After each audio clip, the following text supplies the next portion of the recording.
Hello viewers, இப்போ நம்ம எதை பற்றி பேச போகிறோம்னா, இப்போ கண்டென்ட் இல்லாமல் பேச மாதிரிலாம் இல்லை.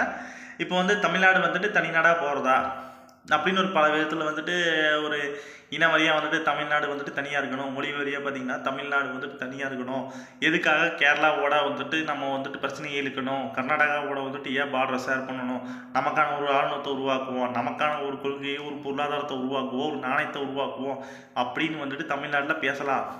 பட் இதோட ஒரு பேச்சு வரைக்கும் தான் இருக்கும். பட் நடைமுறையில் வந்து சாத்தியமே இல்லை. காரணம் என்னன்னு பார்த்தீங்கன்னா, இது என்னோட கருத்து, தனிப்பட்ட கருத்து. இதில் வந்துட்டு எந்த ஒரு இன்ஃப்ளூன்ஸும் கிடையாது. இதனால் நான் வந்துட்டு சொல்ல வரேன். பட் இதை யாரும் எதுவும் தப்பாக நினச்சிக்காதீங்க. தமிழ்நாடு எடுத்துக்கிட்டிங்கன்னா பார்டரை வந்துட்டு 3 வழியில் வந்து ஷேர் பண்ணிகிட்டு இருக்குது. ஒன்று பார்த்தீங்கன்னா டொமஸ்டிக்காக கேரளா, 2வது கர்நாடகா, 3வது ஆந்திரா. இந்த 3 ஸ்டேட்டோடையும் வந்துட்டு நம்ம பார்டரை வந்து ஷேர் பண்ணுறோம். இன்டர்நேஷ்னலுங்கும் போது அது இலங்கையோட நம்ம ஷேர் பண்ணிகிட்டு இருக்கிறோம். ஏன் இதை பேசியிருக்கிற, ஏன் இது வந்து நீங்கள் வந்துட்டு பண்ணிகிட்டு இருக்க அப்படின்னு நீங்கள் கேட்கலாம். பட் எனக்கு வந்துட்டு இதுக்கு இது போடுறோம் அப்படிங்கிற ஒரு எண்ணம் இருக்கலாம். பட் நம்மளோட ஒரு மனநிலை வந்து நமக்கு ஒரு தெளிவு வந்துச்சு. அதே மாதிரி நம்மளோட நம்மளை வந்துட்டு நமக்கு இருக்கிற ஒரு தெளிவு வந்துட்டு ஒரு 10 பேருக்கு கிடைச்சாலும் ஒரு சந்தோஷம் தான் அப்படிங்கிற ஒரு நோக்கத்தில் தான் இந்த மாதிரி ஒரு வீடியோ போட்டிருக்கேன். இப்போது இந்த வீடியோ எதுக்கு பண்ணிக்கிறேன் அப்படின்னு கேட்க போனால், உண்மையாலுமே இருக்குது, தமிழ்நாடு தனிநாடு போகிறதுக்கான ஒரு நிலை வந்துட்டு சாத்தியமே இல்லை தற்போதைக்கு. ஏன்னா தமிழ்நாட்டுக்கு தேவையான தண்ணீர் வந்து கர்நாடகாவில் இருந்தையும் முல்லை பெரியாறு டேமில் இருந்தும் வந்துட்டு இருக்குது. ப்ளஸ் ஆந்திராவில் இருந்தும் சென்னைக்கு தேவையான தண்ணீர் வந்துட்டு இருக்குது. இது வந்துட்டு எல்லாருமே ஒத்துக்கிட்டு தான் ஆகணும். காவேரி ஒரு அணையில் அந்த ஒரு காவேரி ஆறில் வந்துட்டு தண்ணி வரலைன்னா டெல்டா மாவட்டம் அங்கே இருக்கிற விவசாயம் சரியான ஒரு பிரச்சனையை வந்துட்டு எதிர்கொள்ளும், தண்ணி இல்லாத பிரச்சனையை. மற்றும் இந்த ஒரு சென்னைக்கு தேவையான தண்ணிகள்லாம் பார்த்தீங்கன்னா ஆந்திராவில் தான் வந்துட்டு இருக்கு, குண்டாறு மூலயமா வந்துட்டு இருக்கு. இந்த ஒரு குண்டாறு திட்ட ஒரு தனித்தநாடாக போயினால் அவங்க தேவைக்கு அதிகமான தண்ணீரை மட்டும்தான் இந்த ஒரு திறந்து விடுறாங்க. இப்போ வந்துட்டு நம்ம ஒரு மாநில அந்தஸ்தில் இருக்கிறோம், அவங்களும் ஒரு மாநில அந்தஸ்துங்கும் போது ஒரு மத்தியில் வந்துட்டு ஒரு ஒரு குழுவையோ ஒரு அமைப்பையோ ஏற்படுத்தி இதையை வந்துட்டு சால்வ் பண்ண முடியும். அதே ஒரு இருநாடு அப்படிங்கிற ஒரு கொள்கைக்கு வரும்போது ஆந்திராங்கிறது வந்து நம்ம நாட்டு அந்த ஒரு இந்தியாவிலேருந்து வெளியே வாய்ப்பு இல்லை.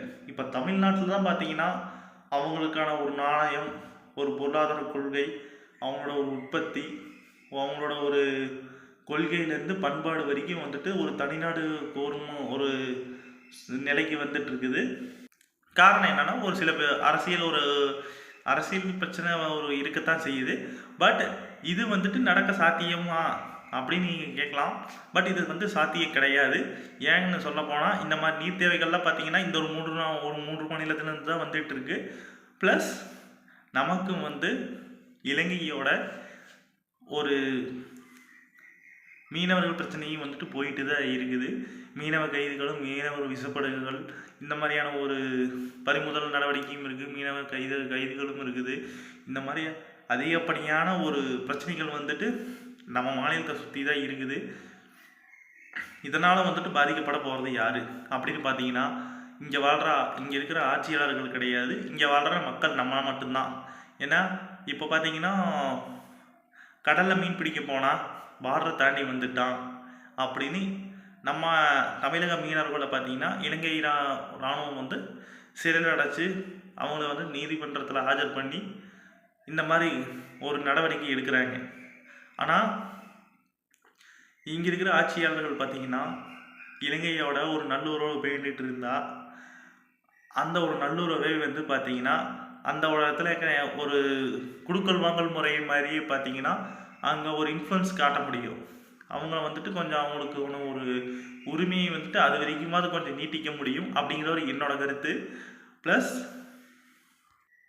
கடல் எல்லை பரப்பு பார்த்தீங்கன்னா இவ்வளவுதான் இருக்குது அப்படின்னு ஒரு சேட்டலைட் இன்ஃபர்மேஷன் மூலிமா பார்த்தீங்கன்னா ஒரு பார்டருக்கு போகிறோம், இன்டர்நேஷ்னல் பார்டர் லெவலுக்கு போகிறோம், இல்லை இலங்கை பார்டருக்கு போகிறோம்னா அதுக்கு ஏற்றாப்புல ஒரு சைரன் அடிக்கிற மாதிரி பார்த்தீங்கன்னா ஒரு சிஸ்டம் வச்சுருந்தா அவங்களோட ஒரு வாக்கி டாக்கி சிஸ்டத்தில் இருந்துச்சுன்னா அதுக்கு அவங்களுக்கு ப்ளஸ்ஸாக இருக்கும்.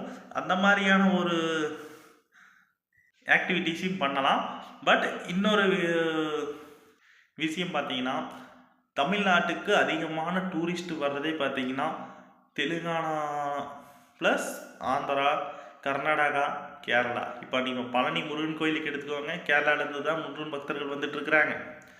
இப்போ நீங்கள் கர்நாடகா எடுத்துக்கோங்க, பண்ணாரி அம்மனை பார்க்குறதுக்கு கர்நாடகாலேருந்து வந்துட்டுருக்குறாங்க.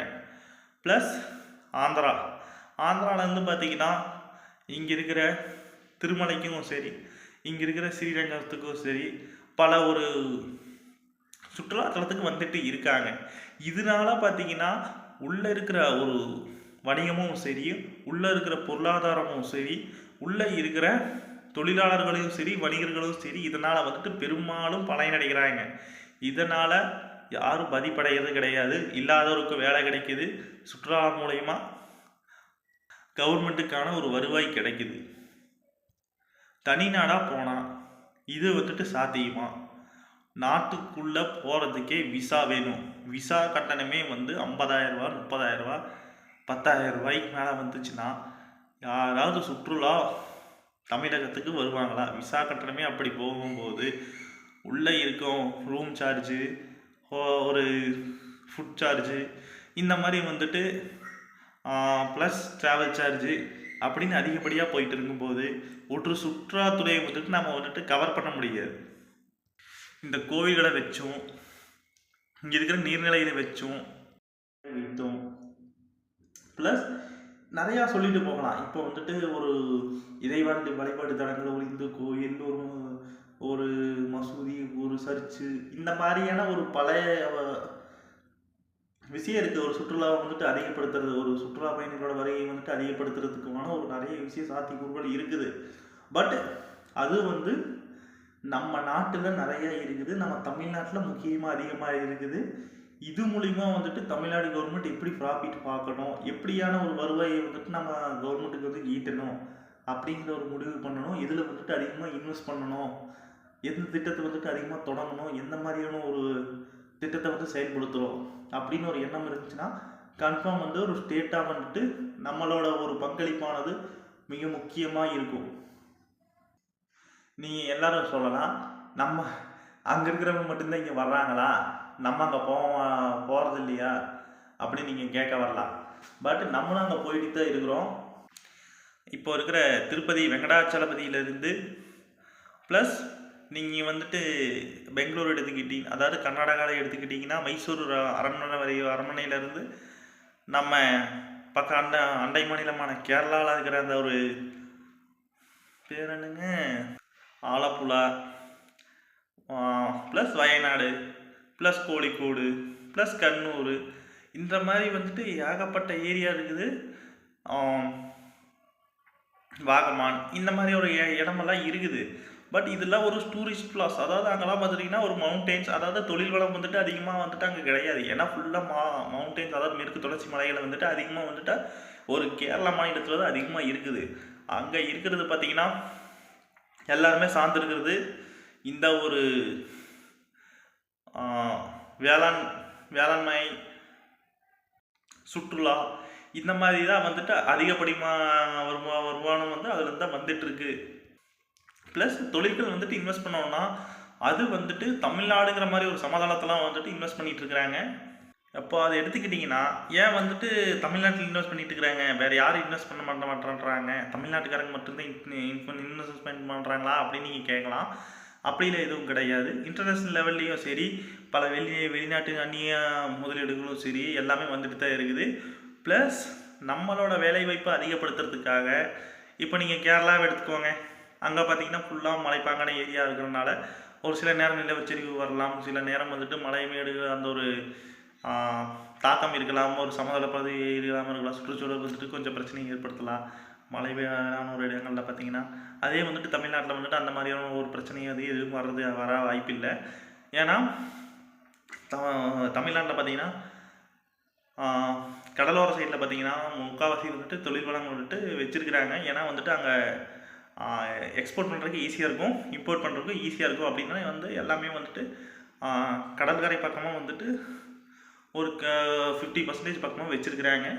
மீதி இருக்கிறது பார்த்திங்கன்னா கோயம்புத்தூர், ஐடி செக்டர்லாம் பார்த்திங்கன்னா கோயம்புத்தூர் ப்ளஸ் பெங்களூர் இந்த மாதிரி இடத்துல வந்துட்டு அதிகமாக இருக்குது. திருப்பூரில் பார்த்தீங்கன்னா கார்மெண்ட்ஸ் இங்கேருந்து வந்துட்டு டேரெக்டாக வந்துட்டு கண்டெய்னரில் வந்துட்டு ஏறி ஒரு இப்போ நம்ம இங்கே ஒரு கம்பெனியில் வந்துட்டு மேனுஃபேக்சரிங் பண்ணுறோம்னா அந்த ஒரு மேனுஃபேக்சரிங் வந்துட்டு ஒரு ப்ராடக்டாக வந்துட்டு கன்வெர்ட் ஆகி அந்த ப்ராடக்ட் ஆனது அந்த கம்பெனிக்கு போய் அந்த கம்பெனிலேருந்து வந்து அந்த ஒரு கண்டெய்னருக்கு போய் அந்த கண்டெய்னர்லேருந்து பார்த்தீங்கன்னா ஷிப்பிங் ஆகுது. அந்த ஷிப்பிங் ஆனது பார்த்தீங்கன்னா கடைசியில் அந்த ஒன்று கண்ட்ரிக்கு போய் கண்ட்ரிலேருந்து வந்து இம்போர்ட் ஆகுது. அந்த கண்ட்ரி இம்போர்ட் பண்ணி அங்கேருந்து சேல் பண்ணுது.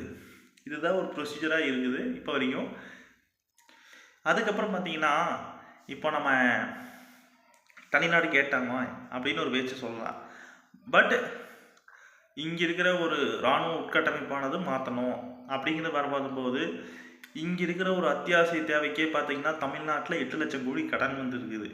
இப்போ நம்ம வந்துட்டு இப்போ நம்ம நாட்டில் பார்த்தீங்கன்னா 8 லட்சம் கோடி கடன். இதில் வேறு நம்ம வந்து இராணுவத்தை உட்கட்டமைப்பு பண்ணி உள்ளே வந்துட்டு தலைநகரம் வந்து ஏற்படுத்தி ஏகப்பட்ட செலவினங்களை வந்துட்டு கணக்கு போடும்போது இந்த தமிழ்நாடானது அந்நிய செலவாணி கையிருப்பு இல்லாமல் எப்படி வந்துட்டு நிலைக்கும்? அந்நிய செலவாணி கையிருப்புங்கிறது முக்கியமான எல்லா நாட்டுக்குமே வந்துட்டு ஒரு அந்நிய செலவாணிங்கிறது ஒரு முக்கியமானதாக இருக்குது. இப்போ நீங்கள் இராணுவத்தில் வந்துட்டு இன்புட் பண்ணோம்னா இராணுவத்தில் வந்துட்டு இருக்கிற 8 கோடி பேர் இருக்கிறோம். 8 கோடி பேர்த்தில் பார்த்தீங்கன்னா 3 ஸ்டேட்டுக்கு உண்டான ஒரு பார்டர் செக்யூரிட்டி ஃபோர்ஸே உள்ளே இருக்கணும். உள்ளே அதுக்கு மிலிட்ரியே வரணும். ஏர்ஃபோர்ஸுக்கு தேவையான ஒரு ஃபைட்டர் ஜெட்லேருந்து ஒரு மிசைலில் இருந்து ஒரு நேவிக்கு தேவையான தமிழ்நாடு நேவிக்கான தேவையான ஒரு ஷிப்பிங் வரைக்கும் எல்லாமே வந்து வாங்கிட்டு இருக்கணும். ப்ளஸ் அதுக்கான ஒரு மெயின்டெனன்ஸ் செலவு அப்படி நீங்கள் கணக்கு போட்டால் இந்த ஒரு எண்ணம்ங்கிறதே உங்களுக்கு வராது. இந்த ஒரு தமிழ்நாடு வேணுமா அப்படிங்கிற ஒரு நினைவே வராது. ப்ளஸ் ஒரு சர்வதேச ஒரு ஏர்போர்ட்டுங்கிறது பார்த்தீங்கன்னா அது ஒன்றா மட்டும் கிடையாது, இன்னும் 3 தேவைப்படலாம். இப்போ கோயம்புத்தூர் சொல்லலாம், நீங்கள் வந்துட்டு திருச்சி இந்த மாதிரி நீங்கள் சொல்லலாம். ப்ளஸ் நீங்கள் இந்த சென்னை சொல்லலாம். பட் அதை வந்துட்டு ஆல்ட்ரேஷன் பண்ணுற மாதிரி வரும். ஏன்னா சென்னையிலேருந்து பார்த்தீங்கன்னா சிங்கப்பூர், மலேசியா ஒரு குறிப்பிட்ட நாடுகளுக்கு தான் அந்த மாதிரி ஒரு வண்டி ஒரு விமானங்கள் வந்துட்டு செல்லும். லண்டன் மாதிரி இருக்கிற இடத்துக்கு போகணும்னா மும்பை போகணும் டேரெக்டாக, இல்லைன்னா டெல்லி போகணும். இந்த மாதிரி வந்துட்டு ஒரு இடத்துக்கு ஏற்றாப்புல வந்துட்டு ஃப்ளைட்டிங் வந்துட்டு நமக்கு சேஞ்ச் பண்ணணும். இப்போ நீங்கள் வந்துட்டு தனிநாடாக வரும்போது அதற்கான ஒரு ஃப்ளைட்டு வந்து இப்போ நீங்கள் அமெரிக்காவுக்கும் ஒரே ஒரு அந்த ஒரு ஏர்போர்ட்டை தான் யூஸ் பண்ணணும். இருக்கிற சைனாவுக்கு அந்த ஏர்போர்ட்டை தான் யூஸ் பண்ணணும். 1 டேக்கு இருக்கிற 8 கோடி பேர்த்துக்கு ஏரோப்ளைனை வந்துட்டு வச்சு ஓட்டிகிட்டு தான் இருக்க முடியும். ப்ளஸ் இதனால் என்ன ஒரு ப்ளஸ் பாயிண்ட்னா எதுவும் கிடையாது. ஏர்போர்ட்டாக வாங்கி வைப்போம். 8 கோடி பேர்த்துக்கு வந்துட்டு எத்தனை பேர் வந்துட்டு இந்த ஏர்போர்ட்டில் வந்து பயணிப்பாங்க? நம்ம தமிழ்நாட்டுக்குன்னு ஒரு தலைநகரம்னு ஒன்று உருவாக்குனா அதுக்கு தேவையான ஒரு பாதுகாப்பு உபகரணங்களும் பாதுகாப்பு சாதனங்களும் ஆயுதங்களும் வாங்கி வைக்கணும். ப்ளஸ் இந்த ஒரு சைனாவோட இன்ஃப்ளூயன்ஸ் வந்து அதிகமாக இருக்க வாய்ப்பு இருக்குது. ஏன்னா அந்த மாதிரி ஒரு ஆயுதம் அந்த மாதிரி இராணுவ தளவாடங்கள்லாம் பார்த்திங்கன்னா இந்த ஒரு தமிழ்நாட்டுக்கு பார்த்திங்கன்னா சீப் ரேட்டில் வந்து கிடைக்கிறதுக்கு சைனாவுக்கு தான் வாய்ப்பு இருக்குது. அதனால் பார்த்திங்கன்னா அது அதிகமாக கடன் தர முன் வரும். இப்போ வந்துட்டு தமிழ்நாட்டில் வந்துட்டு நமக்கு வந்துட்டு கடன் கொடுக்குறாங்க, அப்படி இப்போ வந்துட்டு நம்ம வந்து என்ன பண்ணுறதுன்னா அந்த கடனை வாங்கி அப்புறம் கட்டிடுவோம் அப்படின்னு நம்ம நினைக்கலாம். சைனாக்காரன் அப்போ தான் ஒரு ட்விஸ்ட் பண்ணுவான். அதில் வந்து பார்த்திங்கன்னா வேலை செய்கிறதுலேருந்து அந்த பொருள் உருவாக்குறதுலேருந்து கொண்டு வந்து இறக்குற வரைக்கும் எல்லாமே சைனீஸ் கம்பெனி தான் பண்ணிகிட்டு இருக்கும். அதை யூஸ் பண்ணுறது மட்டும்தான் நம்ம தமிழ்நாட்டில் இருக்கிற ஆளுகளாக இருப்பாங்க. உள்ளே பூரா அந்த வந்து தமிழ்நாடை கண்காணிக்கிறதுக்காகவும் இந்தியாவை கண்காணிக்கிறதுக்கான ஒரு வேலையும் செய்வாங்க சைனாக்காரங்க. இந்திய நாட்டுக்கு தேவையான ஆப்போசிட்டாக என்னென்ன தேவைப்படுதோ ஒரு மிசைல் டெப்ளாய்மெண்ட்லேருந்து எல்லாமே வந்துட்டு அவங்களோட ஒரு உளவு கப்பல் மூலயமா வந்துட்டு இங்கே கொண்டு வந்துடுவாங்க. இங்கே உளவு பார்க்குறேன்னு சொல்லிட்டு எல்லாத்துக்கும் தேவையான ஒரு இன்ஃபர்மேஷனையும் வந்துட்டு கேதர் பண்ணிவிட்டு இங்கே இருந்து போயிடுவாங்க. இதனால் வந்துட்டு மைனஸ் யாருக்குன்னா நம்ம தமிழ்நாட்டுக்கு தான், இந்தியாவுக்கு கிடையாது. இப்படி பண்ணாதான் இந்தியாவோட ஒரு அவங்களோட ஒரு ப்ரொஜெக்ஷனுங்கிறது ஒரு செலவினங்கள் அதிகரிச்சுட்டு தான் போகும். நம்மளோட தமிழ்நாடுங்கிற ஒரு ஒரு டெப்ட் ட்ராப்பில் போய் விழுந்துரும். அதாவது பண மதிப்பில் பாயிரும். சில டைம் வந்துட்டு ஒரு ஆங்காங்கே பிரச்சனை வரலாம், வன்முறை வெடிக்கலாம் அப்படின்னு ஏகப்பட்ட ஒரு பிரச்சனை போகும். இந்த ஒரு பிரச்சனையை வந்துட்டு தவிர்க்கணும். இந்த ஒரு தமிழ்நாடு தனிநாடுங்கிற ஒரு ப்ரோக்ராம் வந்துட்டு நம்ம வந்துட்டு தலையிடாமல் இருந்தாலே சரி. இதாவது இது வந்துட்டு நம்ம வந்துட்டு இந்தியாவோட இருக்கிறனால பிரச்சனை இல்லை, இந்த ஒரு பாரத நாட்டில் இருக்கிறனால பிரச்சனை இல்லை. இதை வந்து நம்ம தமிழ்நாடாக வந்து தனிநாடாக மாற்றும் போது நமக்கு உண்டான இன்னல்கள் அதிகம். இதை புரிந்து கொண்ட அனைவரும் வந்துட்டு ஒரு விழிப்புணர்வோடு இருக்கணும் அப்படின்னு தான் இந்த ஒரு வீடியோ மேக் பண்ணியிருக்கேன். பிடிச்சவங்க வந்து சப்ஸ்கிரைப் பண்ணுங்கள், லைக் பண்ணுங்கள், கமெண்ட் பண்ணுங்கள். இதுக்கும் பின்னாடியான ஒரு வீடியோக்கள் வந்து வரலாம். இதோட ஃபஸ்ட்டு பார்ட்டோட ஒரு நீங்கள் கொடுக்குற ஒரு ரெஸ்பான்ஸை வச்சு தான் செகண்ட் பார்ட்டை வந்துட்டு நான் ரிலீஸ் பண்ணுவேன். ஓகே, தேங்க்யூ, பாய்.